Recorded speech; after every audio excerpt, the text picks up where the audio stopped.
Con atención con esta información que vamos a desarrollar y que importa y bastante, sobre todo para asegurados y para el sector también de jubilados del IPS, aquellos que estamos aportando, que estamos próximos a jubilarnos. Realmente se da otro mazazo, un tremendo golpe a las arcas del Instituto de Previsión Social a partir de una decisión judicial y a partir también de una serie de negligencia grave por parte de las autoridades jurídicas del Instituto de Previsión Social.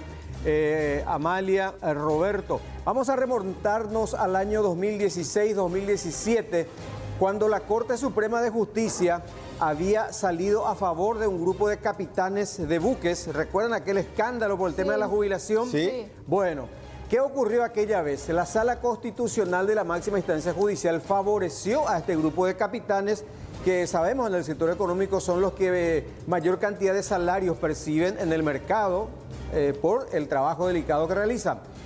La mayoría de los capitanes tienen un promedio entre 40 a 60, 70 millones incluso de salario. Ellos venían aportando al sistema también en base a esos salarios. Pero IPS tenía un tope en una norma interna, solamente hasta 300 jornales mínimos te podía pagar. Ellos accionan contra esa ley y consiguen una resolución favorable por parte de la Corte. Bueno, ¿qué fue lo que ocurrió después? El IPS lógicamente se negaba a pagar semejante suma, estamos hablando de una suerte de jubilación VIP, sí, según IPS, y promovieron una acción judicial. La doctora Nora Murdos, que ahora ya no está como directora jurídica, que tenía muy buen sueldo también, presentan la acción ante un juzgado civil, la acción autónoma de nulidad, sí, diciendo que no tuvimos derecho en la acción de inconstitucionalidad de los capitanes, no tuvimos intervención, caímos en una suerte de indefensión y promovimos entonces la nulidad. Eso fue en el 2020. Claro, y paró. Y se paró, lógicamente, claro. Con eso se trancó un poquito, pero ¿qué fue lo que pasó? Presentaron la acción de inconstitucionalidad y dejaron que se extinga. No movieron el expediente. Vamos a ir repasando un poquito, precisamente... Pero alguien tiene que responder por eso, Silvio. Y debería de. Vamos a ir un poquito a esas gráficas, de esos escritos promovidos, repito, en el año 2020 por la directora jurídica de IPS entonces. Este es el grupo de demandados. Fíjense la cantidad de nombres que aparecen acá. Son todos ellos capitanes de buques que están, la mayoría, próximos a jubilarse. Otra veintena de este grupo ya se han jubilado, son 156. Nora Vanice Murdos, promover acción autónoma de nulidad, decía el escrito que, repito, se presentó a mediados de julio del año 2020. La directora jurídica en representación del IPS, claro, ella es la que tenía que defender los intereses del IPS. Claro. Hasta ahí está bien lo que hizo ella. Sí. Hasta ahí está bien. Okay. Hasta ahí está bien, hasta ahí vamos bien. Y luego... vamos a ir observando algunas de sus argumentaciones principales. A ver, por ejemplo, dice que la acción está dirigida justamente buscando que se declare la nulidad de todas las actuaciones. Insisten en que IPS no fue parte del juicio en la Corte, que no tuvo oportunidad de defenderse. Vamos a ir avanzando para tener precisamente otras situaciones y otras argumentaciones jurídicas que ella, en un escrito de más de 10 páginas, argumentó todo muy bien, todo muy lindo, todo legal, pero lo que llama la atención es la inacción posterior. Señala que el acto fue nulo, lo que hizo la Corte, que, y que no corresponde la aplicación de esa decisión de la Corte Suprema de Justicia. Estamos todavía en la acción autónoma de nulidad que llevaba la firma también de otros abogados del Instituto de Previsión Social. ¿Y seguimos en el 2020? Esto en el 2020. Sí. Dice, solicita que se inicie la acción autónoma planteada por IPS contra el señor fulano que encabezaba la lista de 156 y se le corra traslado a los demandados. Hasta ahí llegó. Hasta ahí llegó el escrito. Repito, de la señora Murdos. Insisto también que ella ya no forma parte, pero esto IPS, la actual autoridad, tiene que desempolvar y tiene que solicitar alguna medida para esta profesional. O sea que se dejó de impulsar y recayó el plazo. Ahí, tal cual. Bueno, vamos ya ahora a la siguiente documentación. En Cristiano. Tiene que ver con eso. ¿Qué tenía que haber hecho la Murdoch en este tiempo? Impulsar el expediente. Averiguar en qué situación. Claro, revisar, y ver las contestaciones. Sí. Esta ya es la resolución que salió esta semana y lo hacemos de manera exclusiva. El 23 de agosto. El juez en lo civil hace mención a la cuestión de cómo se da la nulidad en un juicio, en fin, va citando normas. Claro. Vamos a la siguiente página, donde precisamente señala que del análisis de auto, dice, o sea, del análisis del expediente, significa eso, Amalia, Sí. surge, dice el juez ya ahora, que efectivamente han transcurrido más de 6 meses, sin que se haya instado, o sea, no ñemo muy, no ñe ¿Y hasta la expediente. cuándo estuvo la Murdoch, la doctora? Eso desconozco, habría que ver.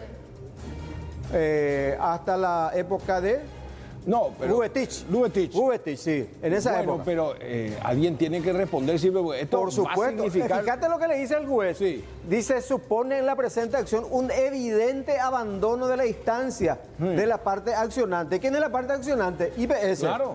Porque disponiendo de los medios pertinentes no los empleó, negligencia atribuible exclusivamente a la misma, a la que promovió la acción, Sí, claro. a IPS. Sí. En consecuencia, al encontrarse reunidos los requisitos exigidos por el Código Procesal Civil, corresponde que se declare operada la caducidad de la instancia del presente juicio, el archivamiento y el finiquito o PABB. Ahí está la parte resolutiva. Llevan a ellos directamente. Sí, se declara la caducidad, OPA, OPA. Y en algunos días se van a ir los capitanes, es decir, los que van jubilándose, No, y van a claro. tener que cobrar a cuenta Y de eso que... te decía. Obvio. Sí. Los 20 que ya se jubilaron, sí. Ya Los 20 están lo cobrando. No, están Ahora, cobrando un van a monto. cobrar. Sí. Ahora tienen que cobrar retroactivo. Fortuna, millones. Y importante porque acá el nuevo Consejo de Administración tiene que establecer un corte, definir responsabilidades, impulsar una acción penal en contra de... Claro, lesión de confianza por la como inacción. mínimo. Y aparte que estamos hablando de miles de asegurados, vos, yo, todos vamos a pagarle a estos capitanes que ellos hicieron valer su derecho, Amalia, no tienen la culpa. Claro, yo entiendo esa parte. Ahora, ¿por qué nosotros tenemos que pagar si es un error de la que se fue? Y esa tiene que pagar junto a todos los otros firmantes. Sí. ¿Sí? Eso así debería ser, ¿verdad? Así debería. Vamos a esperar qué ocurre. ¿Qué decía el abogado precisamente que representa al grupo de capitanes, explicando un poquito los antecedentes del juicio? Los capitanes son personas que ganan aproximadamente 40 a 60 millones de guaraníes y aportan de acuerdo al salario que ganan. La ley de IPS establece de que uno debe cobrar porcentualmente de acuerdo al aporte que realiza, pero a la vez en el artículo 4 de la ley topea y dice nunca podrá sobrepasar los 300 mínimos ese haber jubilatorio. La Corte les otorgó esa acción de inconstitucionalidad, por lo tanto ya en el 2016 estaban habilitados para poder cobrar con los beneficios de los aportes que realizaban. La IPS, en forma totalmente, digamos, sin base legal, recurre por la vía de la acción autónoma de nulidad y trata de parar esos beneficios. Eso fue hace 2 años aproximadamente. A partir de ese momento, IPS no ha, digamos, impulsado el procedimiento en esa causa y el día anteayer, como te estaba mencionando, ha operado la caducidad. Por lo tanto, deben pagar IPS los haberes jubilatorios como establece el acuerdo de sentencia del 2016. Es decir, de acuerdo a los aportes que realizan los capitanes durante toda su estadía laboral. Bueno, y nosotros intentamos ya tener una versión también de IPS porque ya se le notificó Sí. Sí. de que su expediente ya murió Sí. por la inacción de la dirección jurídica del Instituto de Previsión Social, y esto va a repercutir en el presupuesto de la caja de jubilaciones del IPS. Le doy unos datos así. Y sienta precedente para todos. Por supuesto, Los que habilita quieran- a que otros Claro. que ganan más de 30 millones también accionen y van a Totalmente. tener la misma resolución. Sí. Le decíamos, 156 capitanes con un promedio de 50 millones que rezaba el Zócalo, que cobraba mensual. Ese monto tiene que cobrar cada uno de ellos Cada mes. como Más, jubilación. sí.